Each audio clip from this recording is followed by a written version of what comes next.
Hi, this is Margo. This is Sunday afternoon, February 16th, 2020, and it's been a while since I've done an update for YouTube. It's been a couple of weeks, so we're going to look at methane. I have CAMS data and NOAA data to show you guys today. We're also going to do an Arctic sea ice update, and I've got a couple of articles to share, and we'll take a peek at Climate Reanalyzer as well. So it's going to be a longer show, so sit back and you can take breaks, but we're looking at Copernicus Atmosphere Monitoring Services website. Here's methane. Now they do have the Sunday data up. We're going from Saturday because the NOAA data that we're going to be referring to is Saturday as well. So yesterday the 15th, and here's the Arctic view and the surface level pulled up. I hope everyone is doing as well as possible. There's the color ledger down at the bottom. So where it left off on Friday was we've been seeing a high release here in the Kara Sea off the coast of Severnaya Zemlya. It's been populating and coming over to Franz Josef Land and over further to the south here. We're also seeing a release over the East Siberia ice shelf that keeps coming up. We're seeing it in this chartreuse color, and then Alaska, the northern coast of Alaska has been continuously releasing, and then this time it releases out into the Bering Strait. So if you're wanting more methane data than what I'm showing on YouTube, I recommend you go over and check out my Subscribe Star page, and it's for members, and I occasionally put public posts up, but most of them are private posts for my members, and for $5 a month they can get all the latest on methane, and I do a video every time there's new methane data released on CAMS. And I've recently started including sulfur dioxide information, and for a few months there I was doing silent movies, and those, unless my voice is really, I can't talk, I've started narrating the shows now again, so they're anywhere between 8 to 15 minutes long, maybe 30 minutes long, and I kind of do a daily update on, sometimes I'll show sea ice or Climate Reanalyzer, or, just whatever is pertinent to what's going on that I see. And so that's really a bargain for the $5 a month, and you get an email in your inbox every time I put up a new post, and you're able to send me private messages and we can communicate back and forth.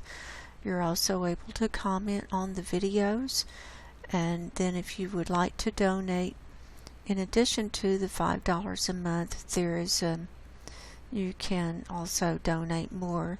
I also have a PayPal link below if you want to donate but you don't want to go through Subscribe Star.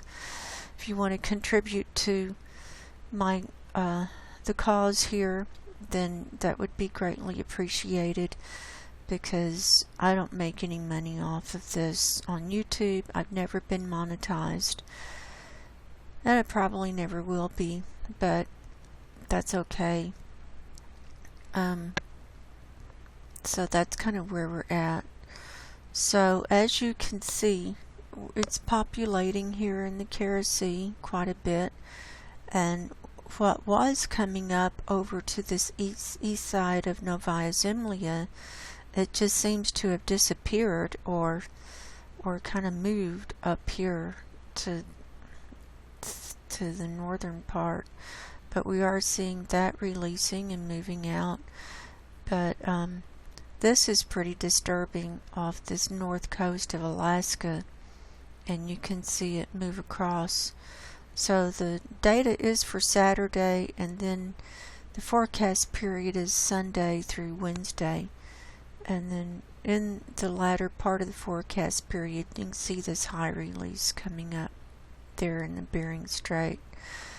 We're also seeing some higher releases in Russia, and I'm thinking it should be really higher than what we're seeing, because when we look at Climate Reanalyzer, you're going to see that this whole area is in the red as far as 2-meter temperature anomaly. So it's at least 20 degrees higher than normal in this whole area and coming across. And so I'm thinking that they did tweak the algorithms on the data, at least for this northern part of, of what we're seeing here. And they could easily do that, because it doesn't match up with what I've seen in the past. So we have to just work with what we've got and just know that it's probably worse than what they're telling us in most things. Now let's take a peek at the North Pole view. We can see the northern hemisphere here.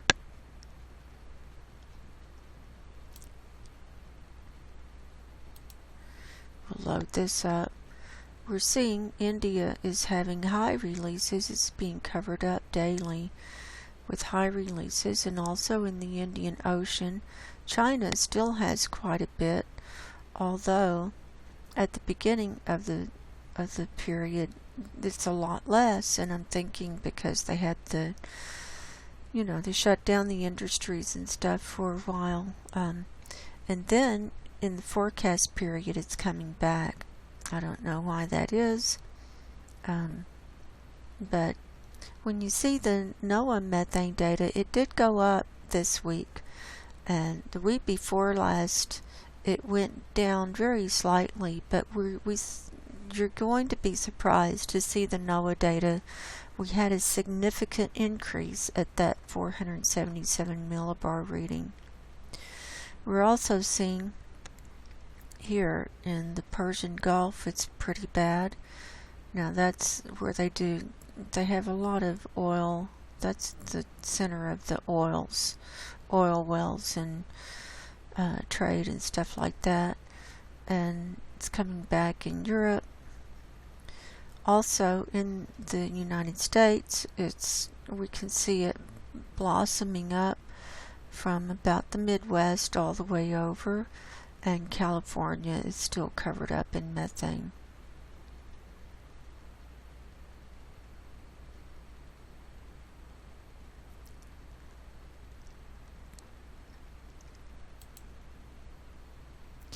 Now let's go to the global view.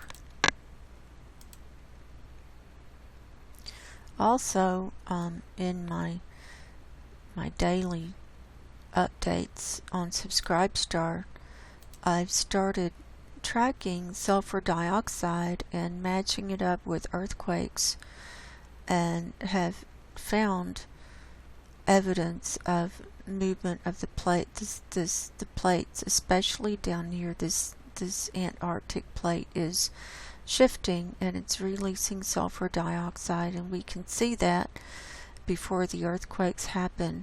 And so I'm kind of going deeper into sulfur dioxide as well, and that is an indicator of, I found for me, it's an indicator of earthquakes that are going to happen.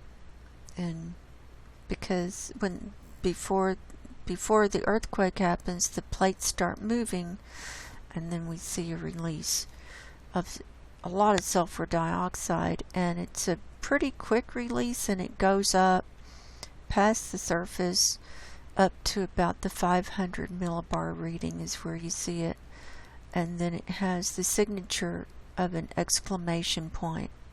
That's for a good-sized earthquake. And if it's a volcano, it's different.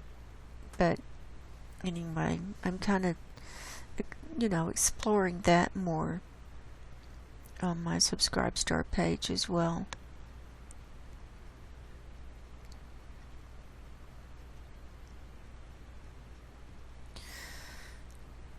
So there's the global view for methane. And now let's look at 500 HPA. So here's what it looks like as of yesterday. We can see the heaviest is gathered over China and moving out over the Pacific Ocean. We also have some higher readings up here. It's pretty much covering up the Arctic.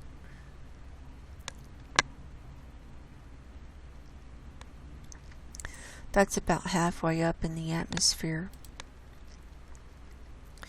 And then for total column, we're seeing the highest readings over China and East Asia and moving out over the Pacific and also in East India.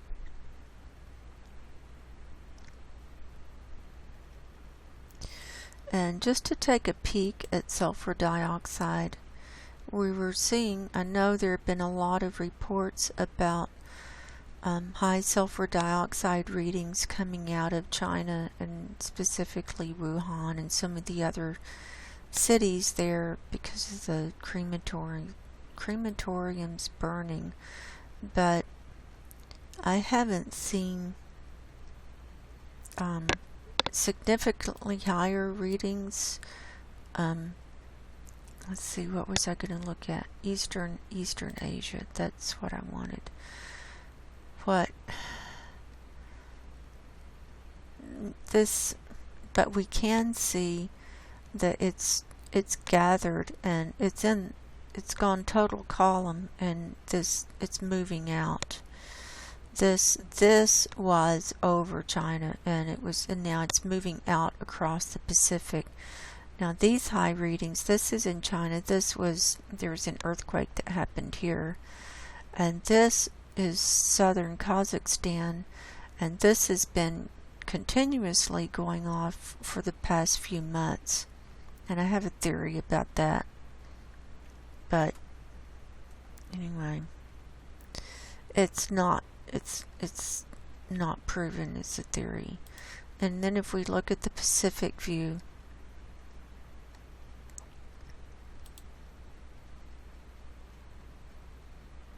we can see this cloud moving out over the Pacific, and so whatever is in here, when it comes over to North America, is going to get whatever toxic stuff is in that cloud.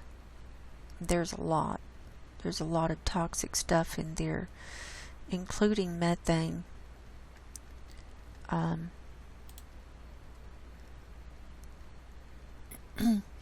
We can see here's the total column on methane, and it kind of dovetails what sulfur dioxide was showing.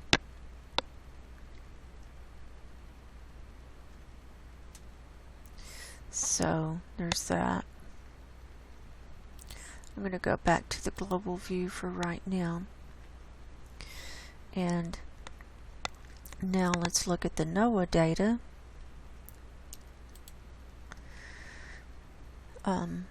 This is from this Saturday, the 15th, yesterday, and this is from the NOAA website, where it's these two satellites, METOP1 and METOP2, that take 2 readings a day of the methane as they go around the planet, and then they send it back to the Earth.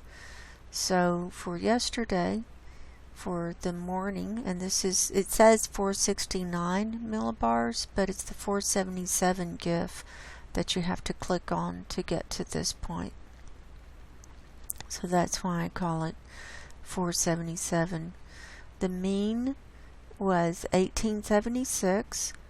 and the range was between 1474 to 2385 parts per billion, and the chartreuse color is between 2000 and 2385 parts per billion, and we can see it dispersed pretty much over the Arctic and and over a lot of the northern hemisphere, where we saw the reds in the 500 HPA. It's kind of correlating to that. Here's the afternoon reading for Met-1, and mean was 1876, and the range was 1475 to 2531, so that was higher, and that's higher than what the chart reads at 500 HPA on CAMS.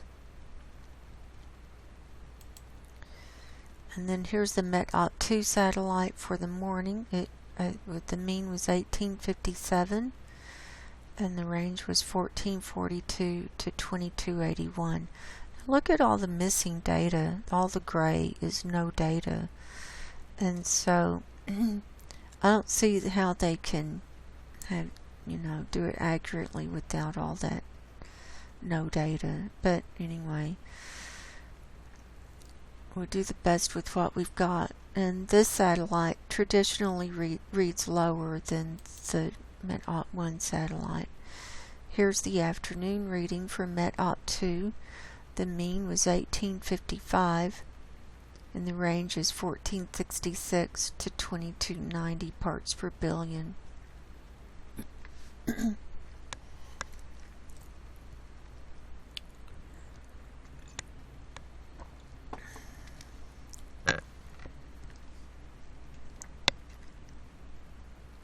So let's look at the spreadsheet. So I took those numbers. I didn't mean to do that. Let's get this lined up.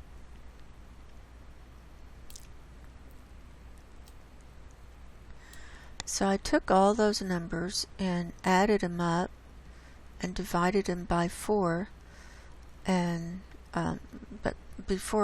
and it came up to 1866 parts per billion.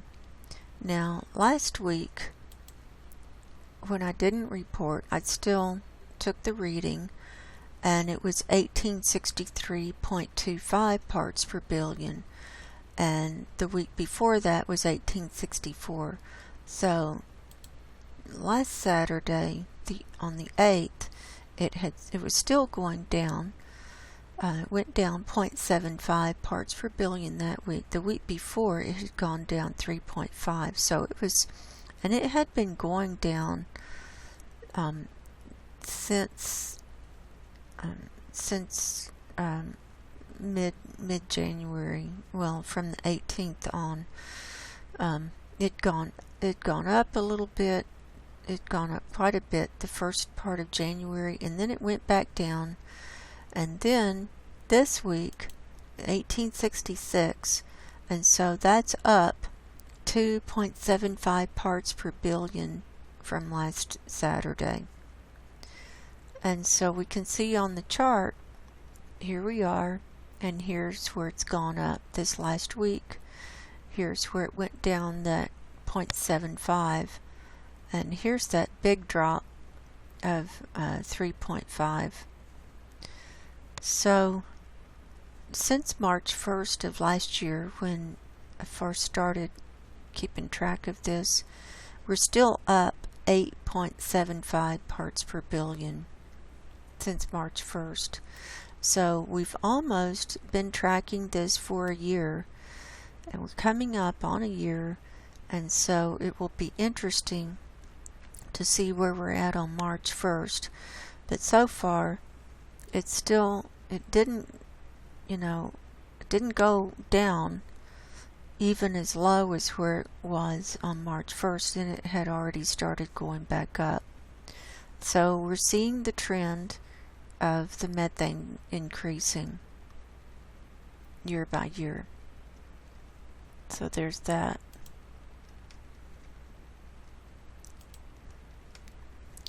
Now before we move on, I'd like to look at carbon dioxide. Here it is from yesterday, the 15th, and we can see that the highest readings are over China, and we got some, now this is total column, and so it, it's heavier in the northern hemisphere than the southern hemisphere just because of the way it gathers. But I wanted to show that got some data to share here. As of yesterday, the 15th, carbon dioxide was 413.05 parts per billion, and that's up from last year. This time on February 15th, 2019, it was 412.54 parts per billion. So that's on the increase. Also, we set a record this last few days on February the 10th at Mauna Loa, which is in Hawaii, where they register most of this carbon dioxide at the observatory. They set an all-time record of 416.08 parts per million on February 10th. That's the highest recorded in human history.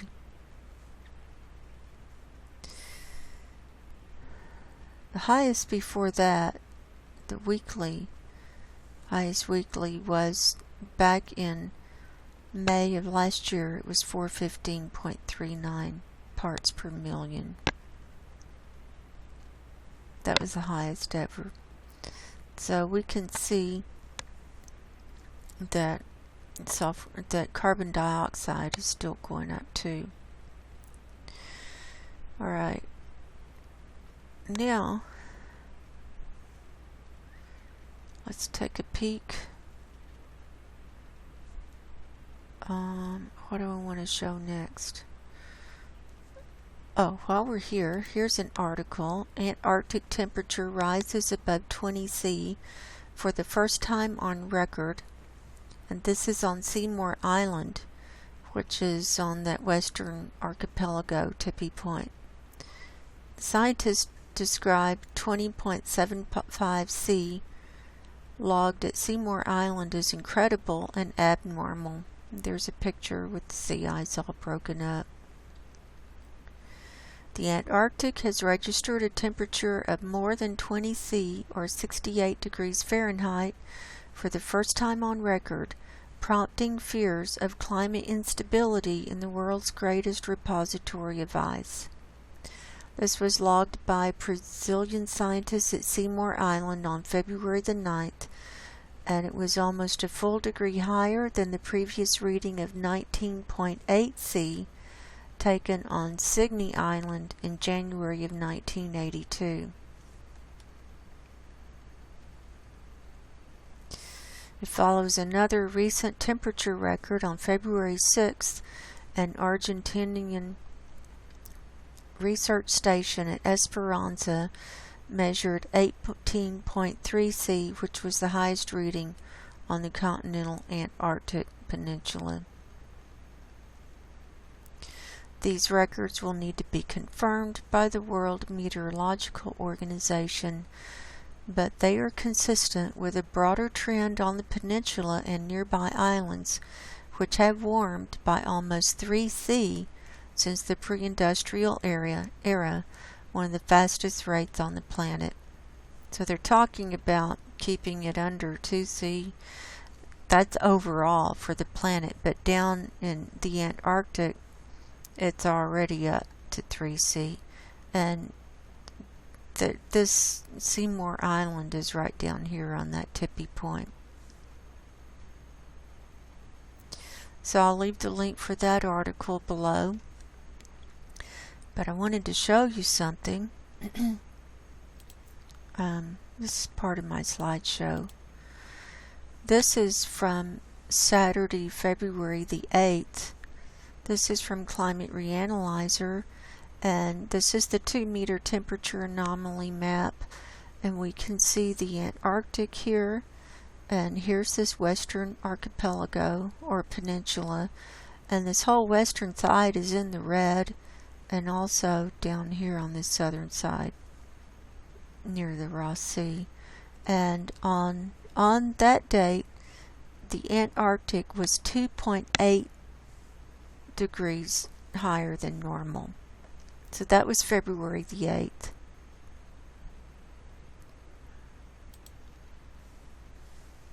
So they're saying February the 9th was when this reading came in. So where that is, if we look at NASA Worldview, I can show you exactly where that is. It's right down here. It's right in this area, this tippy point. And here's that iceberg A68 that's moving out. Remember, it was up here, and now it's east and west, and it's there's no ice anymore around. It's totally ice free. So that's where that is. While we're here, I'll go ahead and talk about Pine Island Glacier. That has calved since our last show. It's calved this last week. Here's an article from NASA Earth Observatory, and this is Pine Island Glacier's newest iceberg. Now, it's upside down from what we normally see, but these broke off on February the 9th as well. So the 9th was a big day for the Antarctic. So it was really hot then, and anyway, it says, in a waiting game that spanned several months of 2019 and 2020, scientists watched cracks grow across the tongue of Antarctica's Pine Island Glacier. It was always a matter of when, not if, the glacier would spawn a new iceberg. In this case, it spawned many. The waiting ended on February 9, 2020, when radar images from the Sentinel-1 satellites showed numerous icebergs detaching from the glacier and floating in Pine Island Bay. The largest piece, iceberg B49, is about twice the size of Washington, D.C. That's this one down here. It's the only piece large enough to be named and tracked by the U.S. National Ice Center. So here's all the how it's all cracked up in the pieces, everything that broke off. And I was showing the line. I've been showing that, and I also was showing the pictures on my Subscribe Star page as well. Then they have a movie you can play and see it. And there's an active volcano under there. So it's no surprise to me. Plus they're beaming like mad down here, and that heats everything up. Here it is today on the 16th, and it's hard to really see through the clouds what's going on. So let's just go back to before it all broke off. The last good day to see this on NASA Worldview was on the 2nd. Now this is before it had broken off, but you could see the lines. There's a few clouds here, but the lines, you could see there's a line here, and then there's another line here that goes all the way across. And last year it had this area had broken off, and I had showed that. So this is the new calving for this year. So it was still intact there on February 2nd. Hadn't even been a month. You know, it's only been really 2 weeks. This is the 16th. So in 2 weeks, watch what happens. It's hard to see with all the clouds, but this is going to shock you when you are able to see. Now here we can see the ice has moved down a little bit. That's still quite cloudy. Here it is on the 10th, still quite cloudy, but this is the ice that's broken off down here.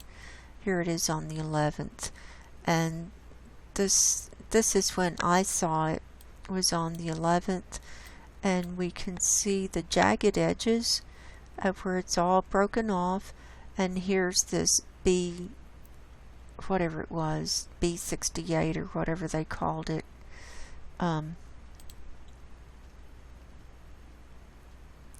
Sorry, B49.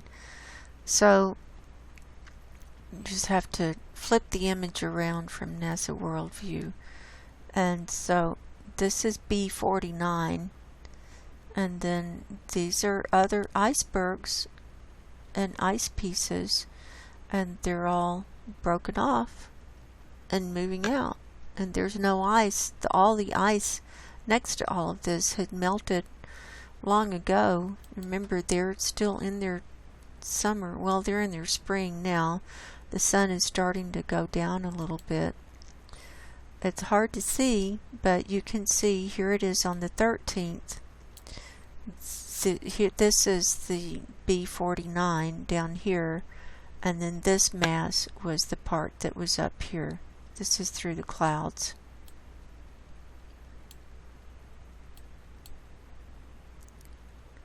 So it's moving out really fast. Here it is on the 14th. And look at the ripples in the clouds. Massive, massive beaming. Massive. And, you know, that's just not helping matters any. So here's the biggest piece, and here's the other stuff. Look how fast it's all moved out, and here are the jagged pieces that are left. And the line, it used to come all the way down here. It's been calving off year after year. Here's yesterday. Can't see really through the clouds. And here's today. It's very cloudy.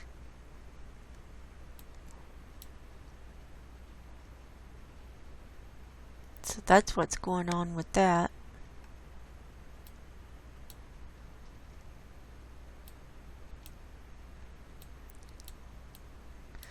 And then today, this is the A68 up here. We've had some good views though of this in the last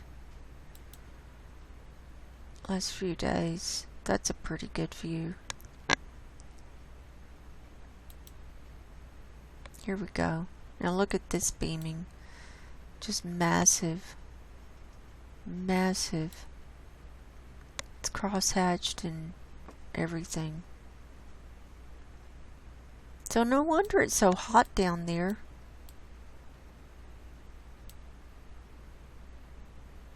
I'm not sure we're seeing which island Seymour Island is.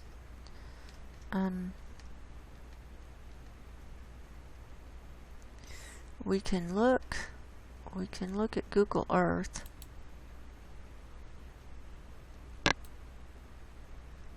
And see.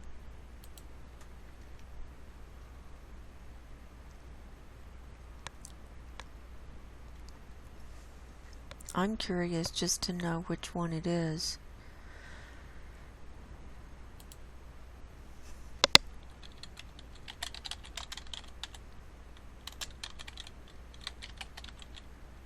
Seymour Island, Antarctica. Here we go. Alright, there it is.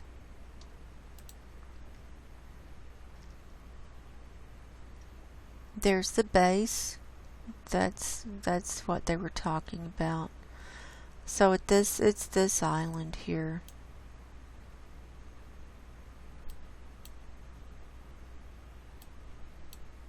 So it's part of this where this chain comes out here, and there's this little tippy point.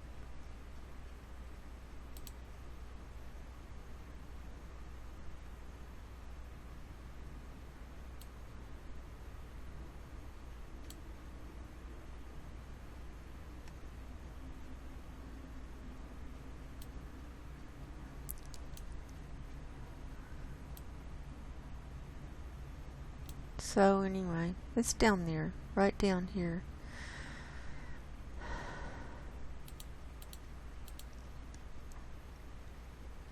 So those are my articles I had to share, both concerning the Antarctic. And now let's get into, let's look at Climate Reanalyzer, and then we'll look at the Arctic sea ice. Here we are for today, Sunday the 16th. These are the maximum temperatures around the world. We can see it's cold in parts of the Arctic, and then it's still cold, but this is where it's, even though it's cold, it's in the red. See? All of that's in the red. Anyway, we'll come back to that.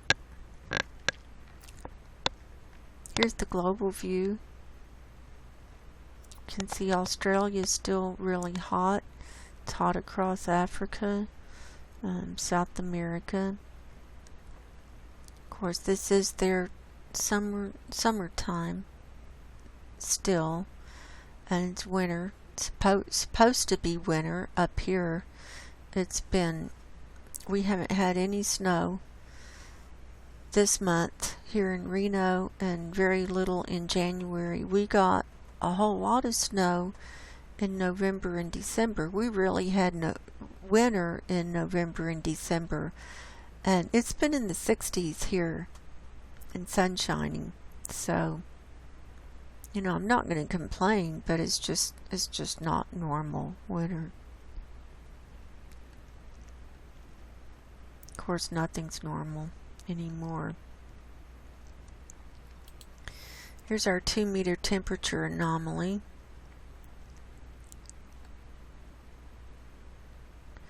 And we can see it's all red up here in the Arctic and brown coming across. It's brown up here in northeast Canada, brown and red over western, Europe and the Scandinavian countries and so on. It's brown in Australia, and the Antarctic is a little brown, not that much. But worldwide, what's going on is the world is 0.7 degrees higher than normal. The northern hemisphere is up 1.2 degrees C. The Arctic is up 2.5 degrees C. So we're going to see lots of ice melt up there. The tropics are 0.7 degrees higher. Southern hemisphere is up 0.3 degrees, and the Antarctic is up 0.3 degrees.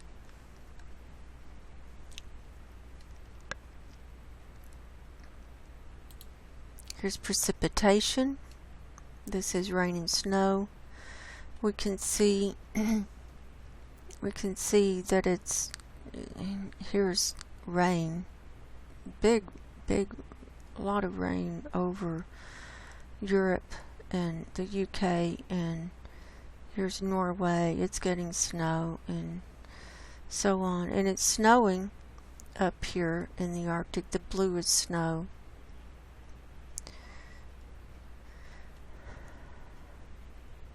And here it is worldwide.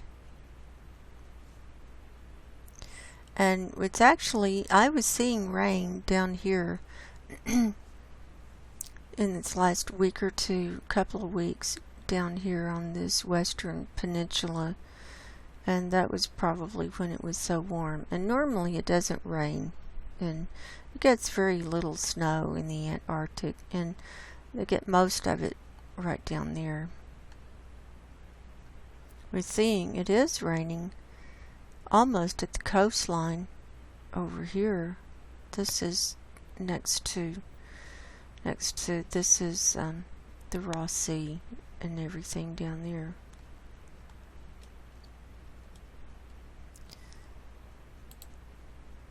Here's our jet stream. It's It's all broken up and acting crazy as usual.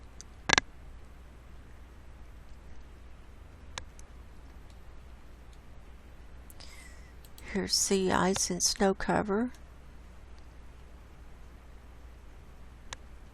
There it is in the Arctic today. Here it is worldwide. And sea surface temperature anomaly. This is the reading from yesterday. This is the temperature of the sea, the surface of the sea, and the browns are, that's higher than normal. We can see it up here next to where the sea ice is, and so as that comes up under, that melts the sea ice. Here's Svalbard. We can see it's brown around Svalbard. And red off this coast of the U.S., the eastern coast. Here it is worldwide. You can see it's brown and around Australia, and red right down here between Australia and just next to Tasmania. And then brown all around the Antarctic, around that sea ice. So that's going to be melting that.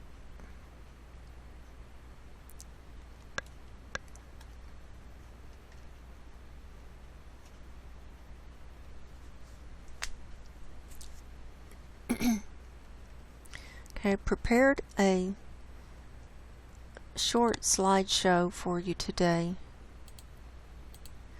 Here's the image for the sea ice thickness for the Arctic from the Navy website. Here it is for today. And so the thickest sea ice, the very thickest, is just a little bit right down here on these Canadian islands. Let me blow this up so we can see this a little better.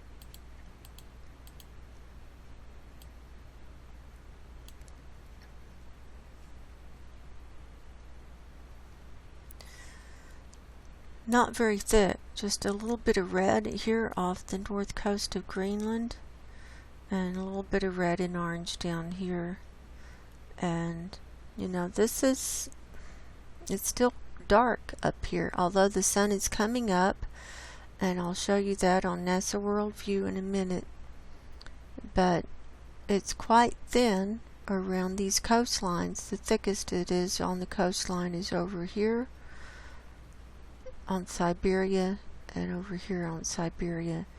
Now, what's interesting, here's Alaska, and there's some pretty, the aqua-colored sea ice there, and we've got the methane coming up there. So I don't understand that. So where we were seeing the methane populate in the Laptev Sea was off this Severnaya Zemlya, and moving over to Franz Josef Land here. Here's Svalbard, but we were seeing it coming over here and then coming across. We were also seeing it come up. This is the East Siberia ice shelf. It was coming up through this ice and over here as well. So the purple is pretty thin. This dark purple is 1 meter thick, and then when it moves into the blue, that's about 1.25 meters thick, this area. And then the aqua is about 2 meters thick, and so this dark aqua is about 1.5 meters thick. So if even though we have a little bit of extent still here, it never got really thick. Never got very thick at all. Here's the 30-day animated GIF. It goes back 3 weeks, and forward for a week.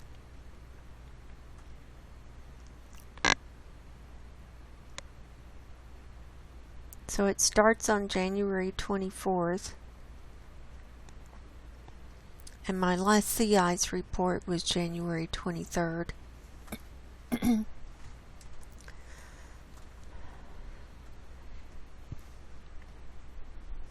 So we can see in the for its forecasting is that it's going to be thinning out.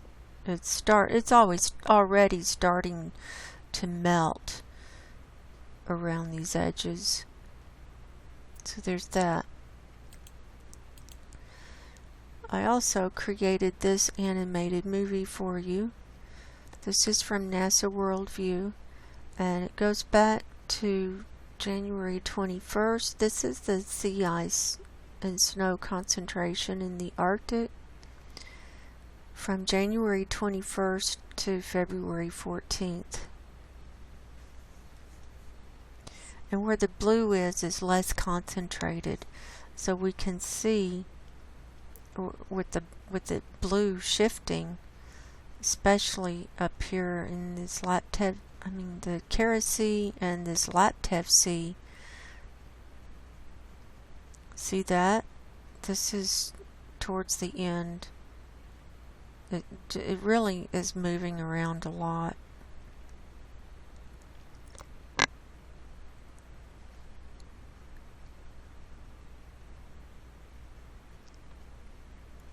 So the extent didn't get better since my last report. It doesn't look like it's more extent at all, and it's already starting to melt.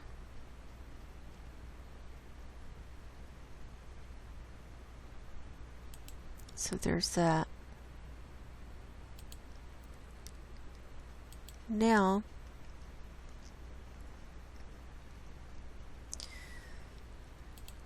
here's the National Snow and Ice Data Center. Here's their sea ice concentration for yesterday, the 15th, and it's showing the same as what I just showed you. Here's their graph. This is for the Arctic sea ice extent, and this year is the blue line. This dotted line is 2012 to 2013. 2011 to 2012. And that was the lowest extent ever. And we had gotten below that during the winter time, December and January. And then we rose above that dotted line for January and part of February, and now it's coming back down. So the extent's not good at all. So it's about the same as 2012. This time in 2012. And for the Antarctic, we can see that most of the sea ice has melted, and it does. Normally a lot of it does. Almost all of it does in their summertime. And remember, the sun's up all the time. We still have some here in the Weddell Sea. And here's their Antarctic sea ice extent. This blue line is this year. This dark gray line is last year. So last year was the lowest. We were just a little above that during most of December and January, and now it's about tied in February with the lowest. Now let's go to NASA Worldview. Okay, I'm going to pause the recording. I have to check something in the kitchen. I'll be right back. Okay, I'm back. So, here's the Arctic for today, the 16th. This black circle is where it's still dark up there, but we can see that the sun has come up in a lot of the Arctic. A lot of Greenland is now in the sunlight. Let's start zooming in. All of Norway is in the sunlight, and this coast of the Kara Sea, that's all in the sunlight. The Yamal Peninsula is all in the light, and about half of Novaya Zemlya is in the light, and then this coastline of Siberia is all in the light over here, and Alaska is all in the light, and part of Canada. So it's coming up as the Earth tilts, the North Pole tilts towards the sun. So as we zoom in, we can see what's going on here. See, that's just a little tiny bit of ice around the coast of Greenland. Here's the Baffin Bay. We can see these are pieces of ice here.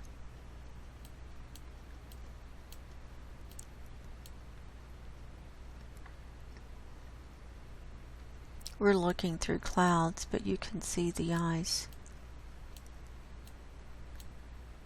A lot of this is ice-free.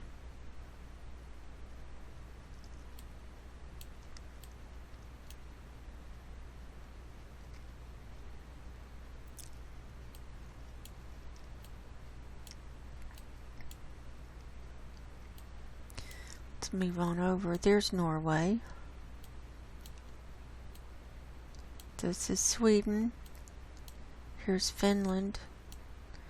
This is the Kola Peninsula. This is Russia. And we can see lots of beaming up there. Massive beaming.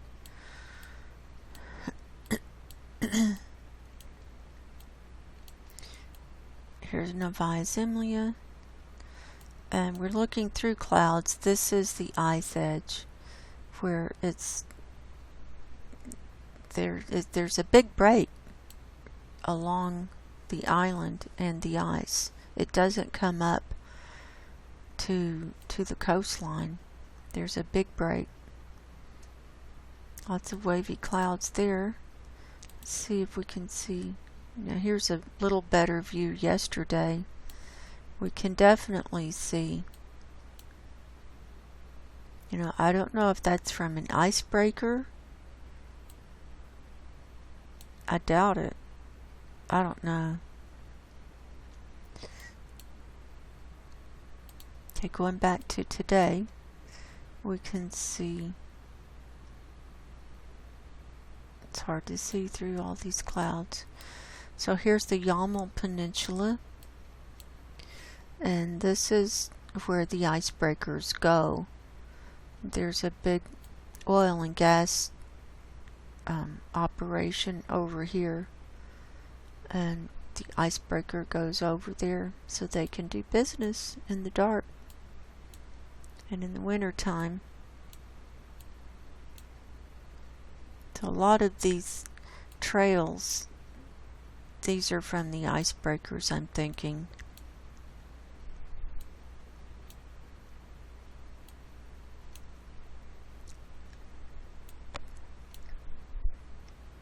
Move on over.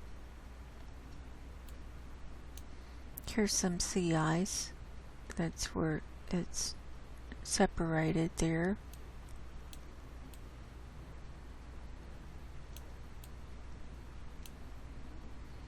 Here's some more.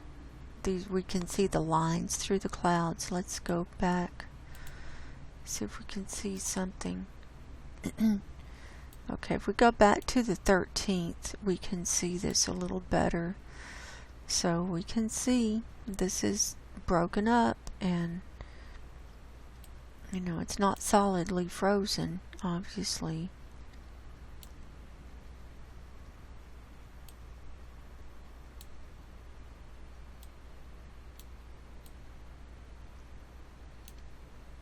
come on back.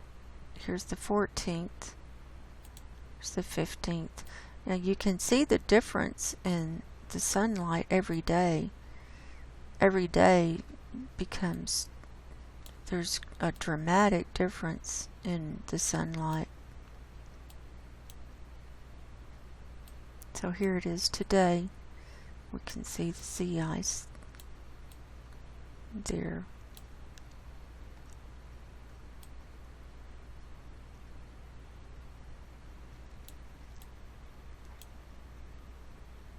Here it is around this Wrangel Island. That's what it looks like. We're looking through a little bit of cloud there. Looks like. Maybe not.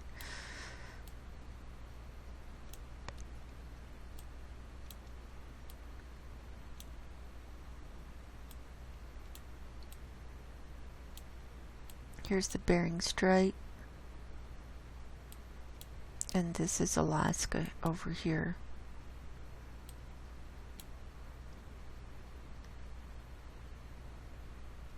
Here's Barrow, the northern tippy point.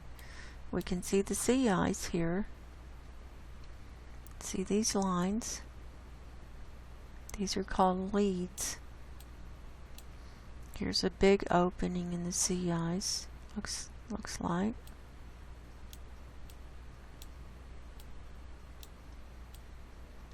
This is the Canadian coastline.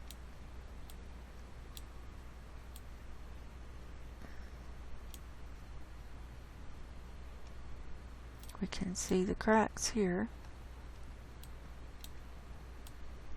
See, when it freezes, it's not just solid ice, like a solid sheet of ice. It's pieces that freeze, that are moved together by the wind and the water and the waves, and then they converge, and then the water in between them freezes, and the whole thing. There's the Canadian islands.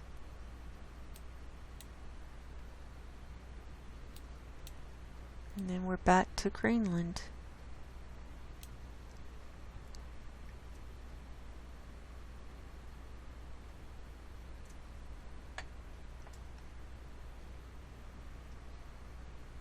So that's where we're at. So I'll go ahead and wrap this up for today.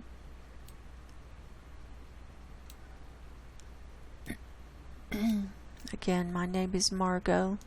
My website is margoshealingcorner.com. My Subscribestar page is subscribestar.com/Margo. I also have a BitChute channel. Just go to BitChute and look for Margo. BitChute, bitchute.com/Margo. And I've updated the videos over there. So, you know, we are in the end times. I do believe we are in the end times. And we've got some desperate times coming. And I won't get too heavy into it right now. But I do believe that we need to prepare for the days that are to come. Not only physically, but spiritually. And we need to get our spiritual houses in order, and now rather than later. And if you haven't gotten right with God and Jesus, now would be a good time. So until next time, God bless you, go in peace, and I will talk to you soon. Goodbye.